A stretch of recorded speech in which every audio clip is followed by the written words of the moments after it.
So it's gaming era, स्वागत है आप सबका नेक्स्ट लेवल की एक और नई वीडियो में। इस वीडियो में हम बात करने वाले हैं regarding a news that shattered the whole BGMI community. So recently PMWC यानी पबजी मोबाइल वर्ल्ड कप में एक इनविटेशनल स्लॉट अभी भी बचा हुआ था, जिस स्लॉट को लेकर के हम सबके अंदर काफी ज्यादा उम्मीद थी कि वो स्लॉट यार इंडिया को मिल सकता है, बट अनफॉर्चुनेटली वो स्लॉट हमें नहीं मिला और वो स्लॉट जाता है वेम्पायर ई स्पोर्ट्स को, जिसके बाद से almost every Indian citizen who follows BGMI community, who is a part of BGMI community, उसके काफी सारे ड्रीम्स यहाँ पर शैटर्ड होते हुए नजर आए। वेल, मैं ऐसा क्यों कह रहा हूँ, चलो आपको इलैबोरेट कर देता हूँ। स्टार्टिंग से शुरू करते हैं। अगस्त 2022 लास्ट टाइम जब कोई ग्लोबल टूर्नामेंट इंडिया से खेलने गया था वो था PMWI, जिसमें हमें 11वें पायदान पे आए थे। BMPS जीत करके ये टीम गई थी, इस टीम का नाम था टीम आईक्यू सोल। वहीं PMW में हमें एक आफ्टर पार्टी इवेंट भी देखने को मिला था, जिसमें 7 सीज पार्ट लेते हुए नजर आई थी एंड 7 सीज से स्काउट भी जाते हुए नजर आए थे।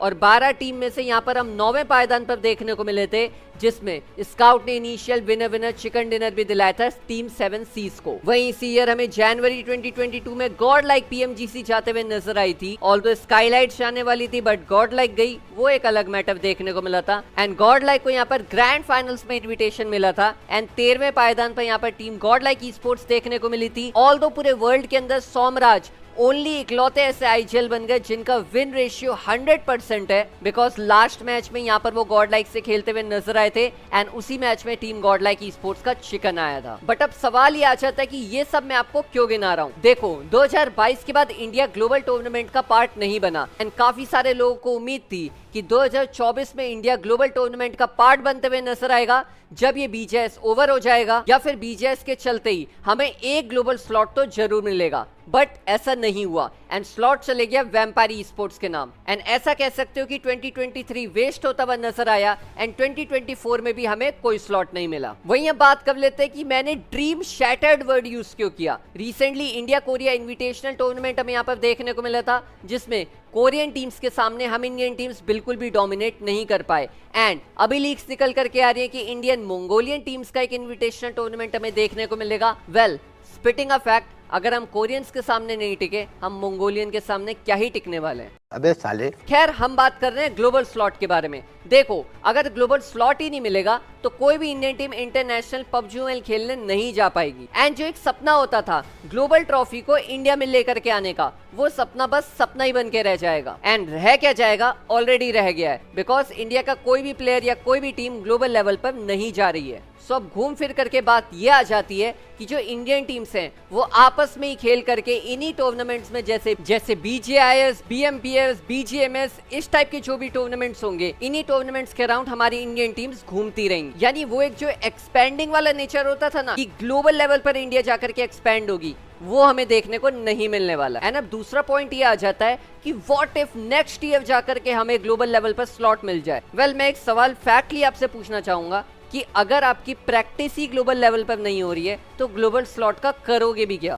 बात तो सही है। नहीं, मतलब इमेजिन करो, ये तो वही बात हो गई कि यार तुम एक नॉर्मल प्लेयर हो और तुम्हें सडनली T1 का स्लॉट दे दिया जाए without crossing T3, without crossing T2, तो क्या उस T1 मैच में तुम जाकर के चिकन निकाल पाओगे? वेल, नहीं निकाल पाओगे, बिकॉज तुमने यार प्रैक्टिस ही नहीं करी उस T1 स्लॉट की। बस वैसे ही ग्लोबल स्लॉट है, जब ग्लोबल स्लॉट की हमारे पास कोई प्रैक्टिस ही नहीं हुई है तो हम जाकर के भी क्या कर लेंगे। एंड इसी चीज को इलैबोरेट करने के लिए मैंने पास्ट एग्जांपल दिखाए थे, जब गॉड लाइक गई थी, 7 सीज गई थी एंड टीम आईक्यू सोल गई थी। थर्डली, यहाँ पर कोई भी हमें ऐसी स्क्रिम देखने को नहीं मिल रही है जिसका इंडिया पार्ट बन सके, ताकि यार ग्लोबल लेवल का एक्सपीरियंस वो गेन कर सके। बट सच कहूं तो अब ग्लोबल एक्सपीरियंस गेन करने का पॉइंट ही नहीं बनता, बिकॉज इंडिया तो ग्लोबल जा ही नहीं रही ना। अबे साले। इंडियन टीम्स तो अब बस आपस में भिड़ने वाली हैं और यही इवेंचुअली ई स्पोर्ट्स रहने वाला है बीजीएमआई का। सो इन शॉर्ट, बीजीएमआई का ई स्पोर्ट्स ग्रो तो होगा बट बहुत ही स्लो लेवल से, और वो भी एक पॉइंट तक ही ग्रो होने वाला है, बिकॉज वो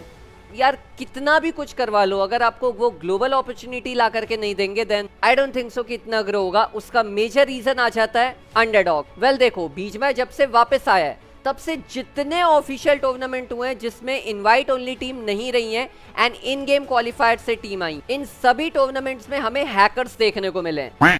इंडिया में भी बीजीएमआई कुछ खास ग्रो नहीं कर रहा है। I am not talking regarding viewership, I am talking regarding the future. यार देखो अभी के टाइम पे तो व्यूवरशिप आ रही है, बट क्या आगे आते रहेगी? अगर आपका गेम ऑप्टिमाइज नहीं है, आपके गेम के अंदर हैकर हैं, आपको बाहर से हैक किया जा रहा है। हाँ, आप ये क्राफ्टन का पोस्ट देख सकते हो जिसके रिगार्डिंग क्राफ्टन टेलीग्राम से लिटरली कोलैबोरेशन कर रहा है ये जानने के लिए कि हैक किसने किया एंड कैसे उस चीज को काउंटर किया जा सकता है। अब बात कर लो आपके ऑफिशियल इवेंट की जिसकी यार हैकर्स ने धज्जियां उड़ा रखी हैं, जैसे कि prime e sports, team zero recoil, 47 e sports and ऐसे और भी कई सारी ई स्पोर्ट्स फलाना ढिमकाना, जिसकी वजह से लेजेंड टीम्स बाहर हो गई, जैसे कि team forever, RIP Mizo and ऐसे और भी काफी सारी टीम्स हैं जो इन चीटर्स के चलते एलिमिनेट हो गई। तो इन शॉर्ट अगर बोला जाए ग्लोबल लेवल पर तो वैसे भी इंडियंस नहीं जा रहे एंड डोमेस्टिक लेवल पर यानी इंडियन लेवल पर गेम ऑप्टिमाइज नहीं है, कोई भी चीटर आ रहा है इनके सॉफ्टवेयर की धज्जियां उड़ा के चले जा रहा है। जस्ट इमेजिन करो यार, $1 बिलियन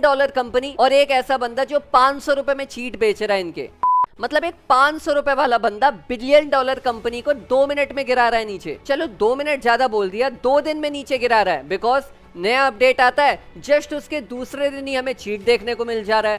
एट दी एंड मेरा आपसे सवाल रहने वाला है, 5 साल बाद आप इस गेम को कहां पर देखते हो, इस गेम की ई स्पोर्ट्स सिनेरियो को कहां पर देखते हो, और इस गेम में उस टाइम पर कौन से क्रिएटर टॉप पे होंगे, कौन से प्लेयर्स टॉप पर होंगे, आपको क्या लगता है? बिकॉज हैं कुछ लेजिट अंडरडॉग्स जो ऊपर आ रहे हैं, बट क्या उनको आगे जाकर के स्लॉट मिलेगा? बिकॉज यहाँ पर स्लॉट पॉलिटिक्स बहुत ज्यादा होती है एंड कॉज यहाँ पर कोई गवर्निंग बॉडी नहीं है तो चीजें और ज्यादा मुश्किलात में आएंगी। बट वेल वो ग्लोबल स्लॉट अगर मिल जाता तो बीच में की हाइप इंडिया के अंदर और ज्यादा बढ़ सकती थी, बिकॉज चाहे कैसे भी सिनेरियो चल रहे हो, चाहे हैकर्स हो, चीटर्स हो, गेम ग्लिच कर रहा हो, जो भी चीजें चल रही हो, अगर किसी भी बंदे को ये चीज दिख रही है कि उसको मौका मिल रहा है इंडिया को ग्लोबल लेवल पर रिप्रेजेंट करने का, तो डेफिनेटली वो बंदा मेहनत करेगा यार उस चीज के लिए। बट अगर वो मौका ही नहीं दिखेगा ना, देन इवेंचुअली यार वो इतना ज्यादा फोकस नहीं होगा इस चीज के ऊपर। तो this is my question for you, 5 साल बाद हम यानी कि बीच में कम्युनिटी कहां पर स्टैंड लेने वाली? एंड जिसका भी कमेंट मेरे को सबसे ज्यादा वैल्यूएबल लगा